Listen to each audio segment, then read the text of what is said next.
বর্তমান দালাই লামা তেনজিন গিয়াৎসো শান্তি ও করুণার বিশ্বজনীন প্রতীক।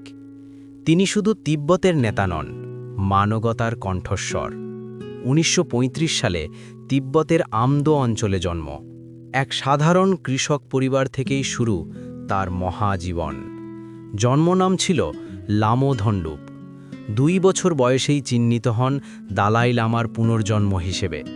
১৯৪০ সালে লাসায় আনুষ্ঠানিক অভিষেক। শৈশবেই কাঁধে ওঠে ইতিহাসের ভার। ১৬ বছর বয়সে তিব্বতের নেতৃত্ব গ্রহণ। চারদিকে তখন অশান্তির ছায়া। ১৯৫৯ সালে বিদ্রোহ দমনের পর নির্বাসন। ভারতের ধর্মশালায় হয়ে ওঠে তার আশ্রয়। সেখান থেকেই পরিচালিত হয় তিব্বতী নির্বাসিত সরকার।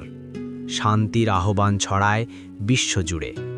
২০১১ সালে রাজনৈতিক পদ ছেড়ে দেন তিনি। থাকেন শুধু আধ্যাত্মিক পথপ্রদর্শক হিসেবে। নিজেকে বলেন, আমি এক সাধারণ বৌদ্ধ ভিক্ষু। তবু তার কণ্ঠ শোনে গোটা বিশ্ব। করুণা, অহিংসা আর মানবতাই তার শিক্ষা। ধর্ম আর বিজ্ঞানের সংলাপেও তিনি অগ্রদূত। পরিবেশ রক্ষা ও মানসিক স্বাস্থ্যের কথাও বলেন তিনি। শান্তির জন্য পৃথিবী ঘুরে বেড়ান। ১৯৮৯ সালে পান নোবেল শান্তি পুরস্কার, অহিংস আন্দোলনের স্বীকৃতি হিসেবে। ২০২৬ সালে জেতেন গ্র্যামি অ্যাওয়ার্ড, এক অডিও বুকেই বিশ্বজয়। এই পুরস্কার ঘিরে শুরু হয় বিতর্ক। চীন সরকার প্রকাশ করে তীব্র আপত্তি। তবু দালাই লামা বলেন, এটি সর্বজনীন দায়িত্বের স্বীকৃতি। শান্তির পথেই অটল তিনি। ৯০ বছর বয়সেও অবিরাম কর্মযোগ্য। মঠে মঠে প্রার্থনা ও আশীর্বাদ। হাজারো ভক্তের সঙ্গে সাক্ষাৎ। আজও অনুপ্রেরণার উৎস তিনি।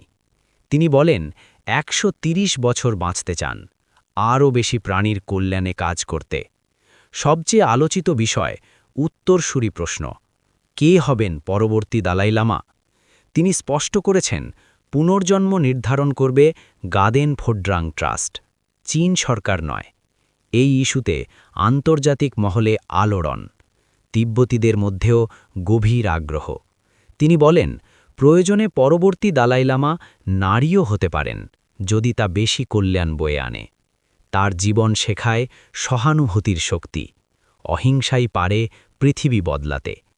ধর্মশালা থেকেই চালিয়ে যাচ্ছেন ধর্মীয় অনুষ্ঠান ও লেখা। মানবতার বার্তা ছড়িয়ে চলেছেন প্রতিদিন। দালাই লামা শুধু এক নেতা নন, তিনি শান্তি, করুণা আর আশার প্রতীক। একজন মানুষ যার জীবন বদলে দিয়েছে কোটি মানুষের চিন্তাধারা। তিব্বতের পাহাড় থেকে শুরু করে বিশ্ব মঞ্চ পর্যন্ত তেনজিং গিয়াৎসো বর্তমান দালাই লামা। অহিংসা, করুণা আর মানবতার বার্তাবাহক। নির্বাসন, সংগ্রাম, নোবেল শান্তি পুরস্কার আর আজও ৯০ বছর বয়সে শান্তির পথে অবিচল। কি হবেন তার উত্তরসূরি? কেন তাকে ঘিরে আন্তর্জাতিক বিতর্ক? কি তার আসল শিক্ষা আমাদের জন্য? এই বিশেষ ভিডিও সিরিজে জানুন দালাই লামার জীবন, দর্শন আর বিশ্বপ্রভাব। ইতিহাস আর মানবতার অনন্য গল্প পেতে চ্যানেলটি সাবস্ক্রাইব করুন এখনই।